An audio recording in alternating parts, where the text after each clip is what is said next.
George Galloway has demanded the resignations of Nicola Sturgeon and Scottish Health Minister Jeane Freeman amid growing criticism of the SNP government's handling of the coronavirus vaccine rollout.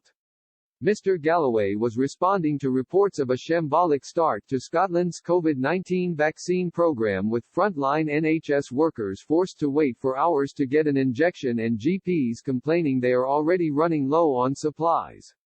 The controversial former Labour MP tweeted, "Intolerable. This must be the end for SNP rule. #Resign Sturgeon. #Resign Freeman." Another critic of Ms. Sturgeon's leadership tweeted, "Maximum mayhem in the shortest possible time.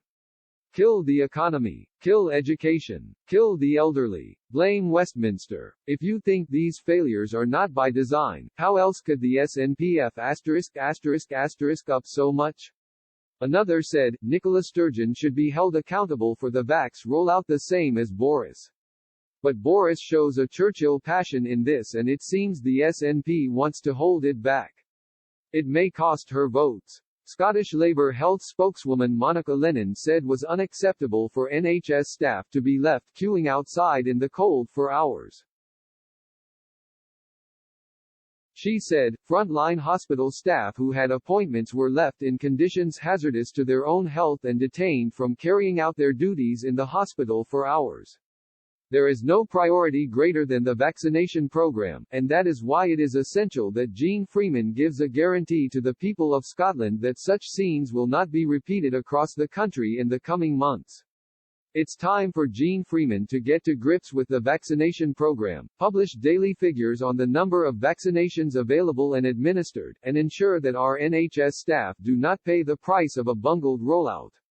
Ms. Sturgeon has pledged to release daily numbers of people receiving vaccinations from next week after coming under pressure from opposition politicians to ensure figures are regularly published. She said, "Vaccination ultimately is what will provide us with a route out of this pandemic, so we are absolutely determined to ensure that as many people as possible are vaccinated just as quickly as it is possible to do so." Scottish Conservative leader Douglas Ross said, "We're pleased to hear that the government have finally listened to the repeated Scottish Conservative calls for daily vaccination figures. Publishing these numbers will increase transparency and give the public confidence that progress is being made in our fight against COVID-19. We now need to hear more about how the rollout is progressing across local health boards to prevent any postcode lottery from emerging and to make sure every part of Scotland is getting the same access to the vaccine."